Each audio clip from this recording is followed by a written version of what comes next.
Hello दोस्तों, Raghav S channel पर आप सभी का स्वागत है। आज मैं आपके सामने एक कहानी लेकर आया हूँ, मन का मंत्र। जो चाहोगे वही मिलेगा। अपने मन में जिस चीज का विचार करोगे वही चीज तुम्हें मिलना शुरू होगी। अगर पैसे के बारे में विचार करते हो तो आपके पास पैसा आना शुरू होगा। अगर आप अपने प्यार के बारे में विचार करोगे तो आपको आपका प्यार जल्द ही मिलेगा। गौतम बुद्ध के अनुसार हम वही बनते हैं जो हम सोचते हैं। जिस तरह कोई व्यक्ति बुरी सोच के साथ बोलता या काम करता है तो उसे कष्ट ही मिलता है,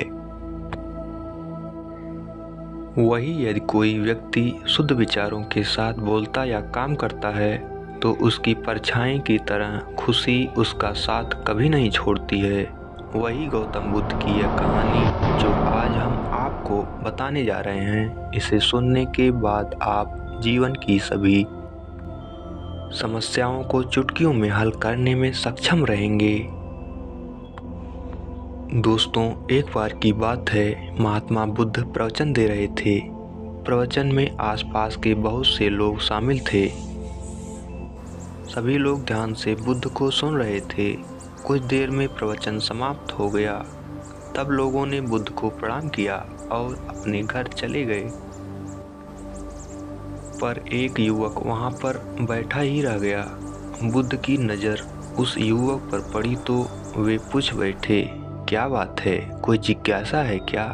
युवक बुद्ध के पास गया और प्रणाम करके बोला, प्रभु, बहुत उलझन में हूँ। जितना ही इस बारे में सोचता हूँ उतना ही उलझ जाता हूँ। कैसी उलझन है वत्स? बुद्ध ने प्रश्न किया। युवक हाथ जोड़कर बोला, प्रभु, यह संसार कितना विशाल है। संसार में लाखों करोड़ों लोग निवास करते हैं। उनमें भी एक से बढ़कर एक विद्वान, कलाकार, योद्धा। ऐसे में उन सब के बीच में जैसे सामान्य प्राणी का क्या मूल्य है? युवक की बात सुनकर बुद्ध मुस्कुरा दिए। वे बोले, तुम्हारी जिज्ञासा का उत्तर मिल जाएगा, पर इसमें थोड़ा सा समय लगेगा।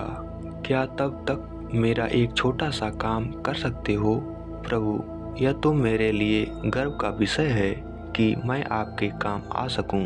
युवक ने पुनः अपने हाथ जोड़ दिए और कहा, आप आदेश करें।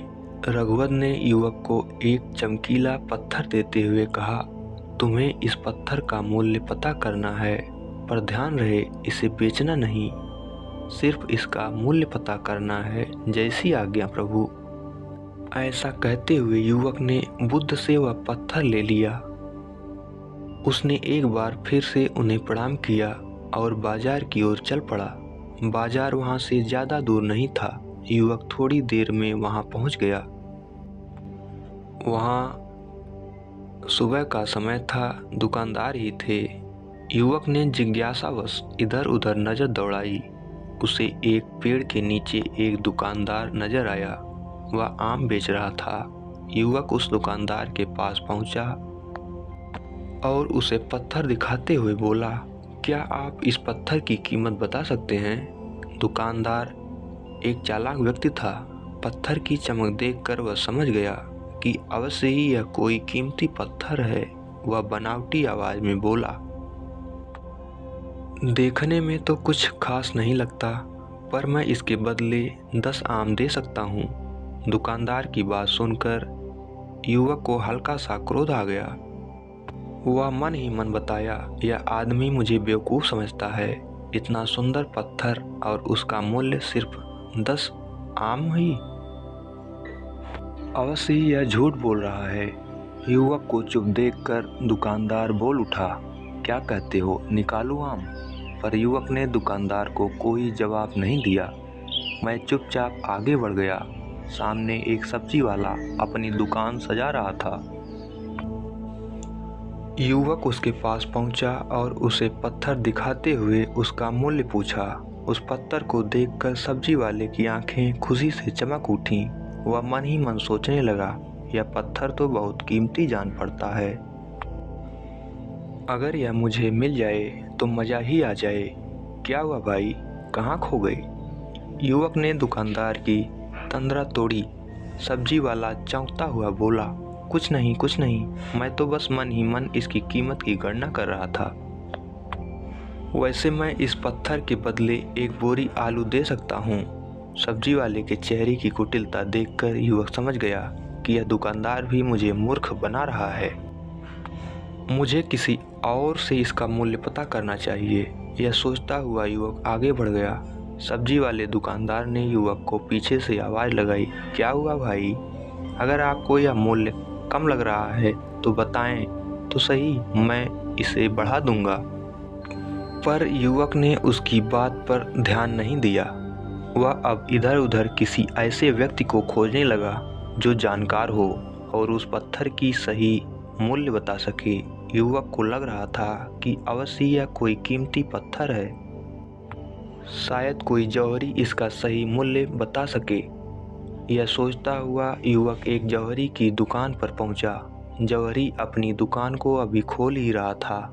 उसने युवक को अपनी दुकान की ओर आते हुए दूर से देख लिया था। साथ ही उसने युवक का हुलिया देखकर यह भी भांप लिया था कि यह कोई गरीब व्यक्ति है जो संभवतः कोई गहना बेचने आया होगा। जौहरी ने हाथ जोड़कर युवक को नमस्कार किया और मुस्कुराकर पूछा, बताएं महोदय, मैं आपकी क्या सेवा कर सकता हूँ? युवक ने बुद्ध का दिया पत्थर अपनी हथेली पर रख दिया और बोला, इसका मूल्य पता करना था। पत्थर को देखते ही जौहरी ने उसे पहचान गया कि यह बेशकीमती रूपी पत्थर है जो किस्मत वाले को मिलता है। वह बोला, पत्थर मुझे दे दो और मुझसे 1 रुपये या ले लो। कहते हुए जौहरी ने पत्थर लेने के लिए अपना दाहिना हाथ बढ़ाया, पर तब तक युवक ने पत्थर को अपनी मुट्ठी में बंद कर लिया था। उसे पत्थर के मूल्य का अंदाजा हो गया था, इसलिए वह बुद्ध के पास जाने के लिए मुड़ गया। जौहरी ने उसे पीछे से आवाज़ लगाई, अरे भाई, मैं इसके 50 लाख दे सकता हूँ। लेकिन युवक को वह पत्थर बेचना तो था नहीं, इसलिए वह रुका नहीं और दुकान के बाहर आ गया। पर जौहरी भी कम चालाक नहीं था। वह उस अनमोल पत्थर को किसी भी कीमत पर अपने हाथ से जाने नहीं देना चाहता था। वह दौड़कर उसके आगे आ गया और हाथ जोड़कर बोला, तुम ये पत्थर मुझे दे दो, मैं इसके बदले 1 करोड़ देने को तैयार हूँ। युवक को जौहरी की बातों में अब कोई रुचि नहीं रह गई थी। वह जल्द से जल्द बुद्ध के पास पहुँचना चाहता था, इसलिए ना तो वह रुका और ना ही उसने जौहरी की बात का कोई जवाब दिया। वह तेज तेज कदमों से बुद्ध के आश्रम की ओर चल पड़ा। जौहरी ने पीछे से आवाज़ लगाई, यह अत्यंत मूल्यवान पत्थर है, अनमोल है, तुम जितने पैसे कहोगे मैं दे दूंगा। यह सुनकर वह युवक परेशान हो गया। उसे लगा कि कहीं पत्थर के लालच में जौहरी उसे पकड़कर जबरदस्ती न करने लगे, इसलिए वह तेजी से आश्रम की ओर दौड़ पड़ा। युवक जब बुद्ध के पास पहुंचा तो वह बुरी तरह से हाँफ रहा था। उसे देखकर बुद्ध मुस्कुरा दिए, फिर भी उन्होंने अपने चेहरे से कुछ भी जाहिर नहीं होने दिया। वे बोले, क्या बात है वत्स, तुम कुछ डरे हुए से लग रहे हो। युवक ने बुद्ध को प्रणाम किया और सारी बात कह सुनाई। साथ ही उसने वह पत्थर भी उन्हें वापस कर दिया। बुद्ध बोले, आम वाले ने इसका मूल्य 10 आम बताया, आलू वाले ने 1 बोरी आलू और जौहरी ने बताया कि यह अनमोल है। इस पत्थर के गुण जिसने जितने समझे उसने इसका मूल्य उसी हिसाब से लगाया। ऐसे ही यह जीवन है। प्रत्येक व्यक्ति खान से निकले हुए एक हीरे के समान है जिसे अभी तराशा नहीं गया है। जैसे जैसे समय की धार व्यक्ति को तराशती जाती है, व्यक्ति की कीमत बढ़ती जाती है। यह दुनिया व्यक्ति को जितना पहचान पाती है उसे उतना ही महत्व देती है। कहते हुए बुद्ध एक क्षण के लिए रुके, फिर बोले, किंतु आदमी और हीरे में अंतर यह है, हीरे को कोई दूसरा तराशता है और व्यक्ति को अपने आप को स्वयं ही तराशना पड़ता है।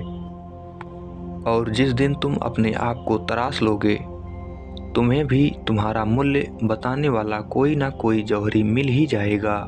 गौतम बुद्ध उस लड़की को यह सीख देना चाहते थे कि जो इंसान अपने मन में खुद के बारे में विचार करता है वह व्यक्ति उसी के समान बनता जाता है। किसी इंसान को अगर दुनिया की किसी भी चीज़ से सच्चे मन से लगाव हो तो वो इंसान उस चीज़ को प्राप्त कर लेता है। तो दोस्तों, गौतम बुद्ध की ये प्रेरणादायक कहानी आपको कैसी लगी हमें कमेंट में ज़रूर बताएं और मेरे चैनल को लाइक शेयर एवं सब्सक्राइब करना ना भूलें। धन्यवाद। आपका दिन शुभ हो।